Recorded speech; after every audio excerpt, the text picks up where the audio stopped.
Assalamualaikum warahmatullahi wabarakatuh. Oke, kali ini kita akan membahas tentang kualitas pelayanan, di mana materi ini masih termasuk dalam KD 3.5, yaitu tentang layanan usaha, produk kreatif dan kewirausahaan bidang pariwisata, kelas 11.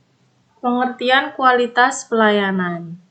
Menurut Feigenbaum menyatakan bahwa kualitas adalah kepuasan pelanggan sepenuhnya. Gavin dan Dawes menyatakan bahwa kualitas adalah suatu kondisi di mana yang berhubungan dengan produk manusia atau tenaga kerja, proses dan tugas serta lingkungan yang memenuhi atau melebihi harapan pelanggan atau konsumen. Menurut Kotler, jasa atau layanan adalah setiap tindakan atau perbuatan yang dapat ditawarkan oleh suatu pihak kepada pihak lain yang pada dasarnya intangible atau tidak berwujud fisik dan tidak mengakibatkan kepemilikan apapun.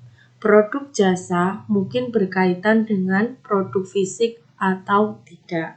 Berdasarkan definisi di atas, kualitas pelayanan adalah segala bentuk tindakan yang dilakukan seseorang atau penyelenggara jasa secara maksimal dengan segala keunggulan dalam rangka memenuhi kebutuhan dan harapan pelanggan atau nasabah. Kriteria kualitas pelayanan. Kriteria kualitas pelayanan ada dua. Yang pertama, kualitas pelayanan yang baik. Yang kedua, kualitas pelayanan yang buruk. Kualitas pelayanan adalah sesuatu hal yang fleksibel dan dapat diubah. Perubahan tersebut tentunya berupa peningkatan kualitas pelayanan agar semakin baik. Hal yang menunjang perubahan diantaranya survei terhadap pelanggan yang nantinya didapat saran, masukan, ataupun feedback. Kualitas pelayanan yang baik akan sangat penting bagi citra perusahaan yang nantinya akan memberikan feedback yang baik, seperti konsumen yang akan menjadi pelanggan tetap. Dimensi utama masalah kualitas pelayanan ada 5. Yang pertama ada keandalan atau reliability. Adalah kemampuan yang diberikan sesuai dengan yang dijanjikan, segera, akurat, dan memuaskan. Kinerja harus sesuai dengan harapan pelanggan. Yang kedua ada daya tanggap atau responsiveness, merupakan kemampuan untuk membantu dan memberikan layanan yang cepat dan tepat kepada pelanggan dengan penyampaian yang jelas. Membiarkan konsumen menunggu tanpa adanya suatu alasan yang jelas menyebabkan persepsi yang negatif dalam kualitas pelayanan. Kemudian yang ketiga ada jaminan atau assurance.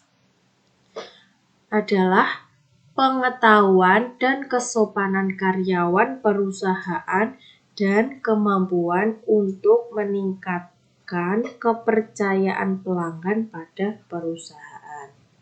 Kemudian ada perhatian atau attention,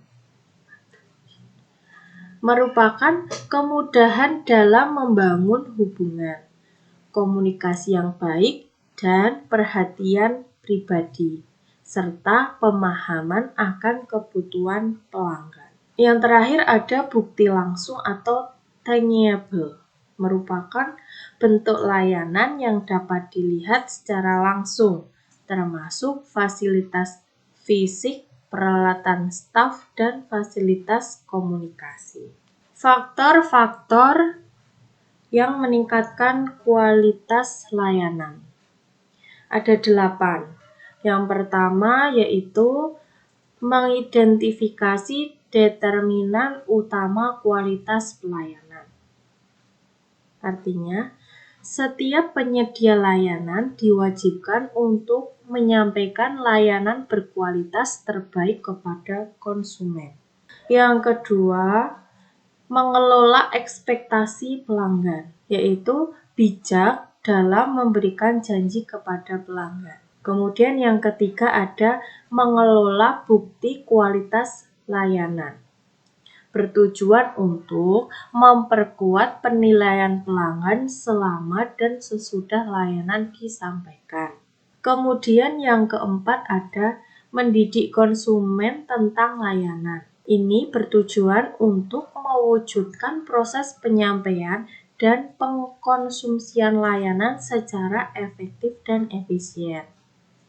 Yang kelima, menumbuhkan budaya kualitas. Menumbuhkan budaya kualitas dapat dilakukan dengan diadakannya komitmen menyeluruh dari semua anggota organisasi dari yang teratas sampai terendah. Kemudian yang keenam ada menciptakan automating quality. Ini dibutuhkan untuk menghasilkan kesuksesan penyampaian layanan secara efektif dan efisien. Contohnya penggunaan internet, banking. Yang ketujuh ada menindaklanjuti layanan, yaitu melakukan survei layanan kepada pelanggan untuk memperbaiki aspek layanan yang kurang memuaskan.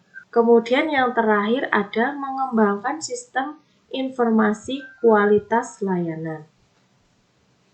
Artinya, sistem yang dilakukan perusahaan yaitu untuk riset data, bertujuan untuk mengetahui suara konsumen sehingga perusahaan dapat mengetahui kekuatan dan kelemahan perusahaan. Selanjutnya, ada faktor kurangnya kualitas layanan. Yang pertama, ada produksi dan konsumsi yang terjadi secara simultan. Artinya, kita tahu bahwa karakter dari jasa itu sendiri adalah inseparability. Artinya, jasa tersebut diproduksi dan dikonsumsi pada waktu yang bersamaan. Sehingga terjadi interaksi antara penyedia jasa dan konsumen yang memungkinkan terjadinya hal yang negatif. Seperti yang pertama, tidak terampil dalam melayani pelanggan, cara berpakaian dan karyawan kurang sesuai. Kemudian tutur kata karyawan kurang sopan dan bau badan karyawan yang mengganggu kenyamanan konsumen. Yang kedua ada intensitas tenaga kerja yang tinggi. Dengan adanya intensitas tenaga kerja yang tinggi, ini dapat menyebabkan dampak negatif diantaranya karyawan kurang senyum atau mimik muka yang tidak ramah saat pemberian layanan kepada pelanggan. Kemudian yang ketiga ada dukungan terhadap pelanggan internal kurang memadai. Dukungan yang dimaksud seperti dukungan informasi, peralatan seperti pakaian, seragam, materi, maupun pelatihan keterampilan yang kurang memadai. Selanjutnya ada gap komunikasi. Apabila terjadi gap komunikasi, maka konsumen akan memberikan penilaian negatif terhadap kualitas pelayanan. Gap-gap komunikasi tersebut contohnya seperti penyedia layanan memberikan janji yang berlebihan. Kedua, penyedia layanan tidak selalu memberikan informasi terbaru kepada konsumen. Terus, pesan komunikasi yang disampaikan penyedia layanan tidak dipahami konsumen. Dan penyedia layanan tidak memperhatikan atau menindaklanjuti keluhan atau saran konsumen. Kemudian yang kelima, memperlakukan pelanggan dengan cara yang sama. Setiap konsumen itu memiliki karakter, emosi, dan keinginan yang berbeda-beda. Sehingga penyedia layanan harus memahami keunikan dan perbedaan yang ada, sehingga tidak dapat memperlakukan semua konsumen dengan cara yang sama. Selanjutnya ada perluasan atau pengembangan layanan secara berlebihan. Apabila terjadi pengembangan layanan secara berlebihan atau terlalu banyak, maka hasil yang didapat belum tentu optimal. Kemudian faktor yang terakhir yaitu visi bisnis jangka pendek. Visi bisnis jangka pendek ini apabila dilakukan dan malah menimbulkan keluhan dari pelanggan, maka menimbulkan persepsi negatif terhadap kualitas layanan yang diberikan. Kemudian, strategi meningkatkan kualitas pelayanan. Ada 3. Yang pertama, mendapatkan umpan balik dari pelanggan. Untuk mendapatkan umpan balik dari pelanggan dapat dilakukan dengan cara survei pelanggan, kemudian mencoba produk, dan aktif di media sosial, dan memberikan diskon. Kemudian yang kedua ada melakukan evaluasi pelanggan. Evaluasi pelanggan dapat dilakukan dengan cara survei pelanggan. Kemudian yang terakhir, strategi yang digunakan yaitu dengan cara memperbaiki pelayanan perusahaan. Ini dapat dilakukan dengan cara memberikan karyawan dengan standar karyawan untuk bekerja secara tanggung jawab, responsif, dan etos tinggi. Kemudian bisa jadi untuk memberikan semangat pada karyawan diberikan bonus. Ciri-ciri pelayanan yang baik. Di sini yang pertama ada tersedia karyawan yang baik. Kenyamanan pelanggan sangat tergantung dari karyawan yang melayaninya. Karyawan harus ramah, sopan, dan menarik. Kemudian ada tersedia sarana dan prasarana yang baik. Pada dasarnya, pelanggan ingin dilayani secara prima. Untuk melayani pelanggan, salah satu hal yang paling penting diperhatikan yaitu di samping kualitas dan kuantitas sumber daya manusia adalah sarana dan prasarana yang harus dimiliki oleh perusahaan.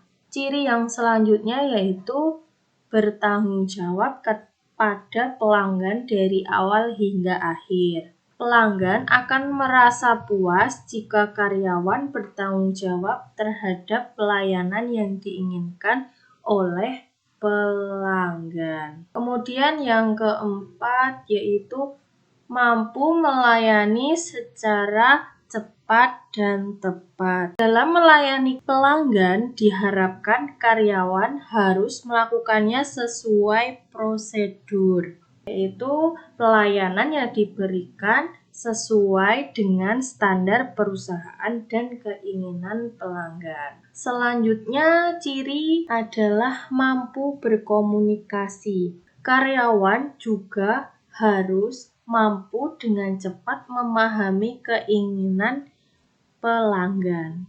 Yang selanjutnya nomor 7, memberikan jaminan kerahasiaan setiap transaksi. Menjaga rahasia pelanggan merupakan ukuran kepercayaan pelanggan kepada perusahaan.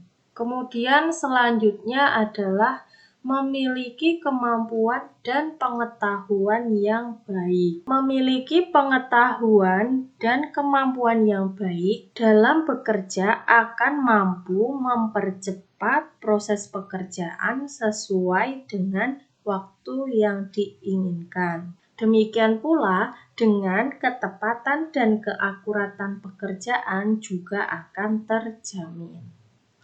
Kemudian selanjutnya ada berusaha memahami kebutuhan pelanggan. Berusaha memahami kebutuhan pelanggan, petugas pelayan harus hati-hati dengan terlebih dahulu berusaha mengerti kemauan pelanggan dengan cara mendengar penjelasan, keluhan, atau kebutuhan pelanggan secara baik, agar pelayanan terhadap keluhan dan keinginan yang diharapkan tidak salah. Kemudian ciri pelayanan yang baik yang terakhir adalah mampu memberikan kepercayaan kepada pelanggan. Menjaga pelanggan yang lama perlu dijaga kepercayaannya agar tidak lari ke perusahaan lain. Semua ini melalui pelayanan karyawan khususnya dari seluruh karyawan perusahaan.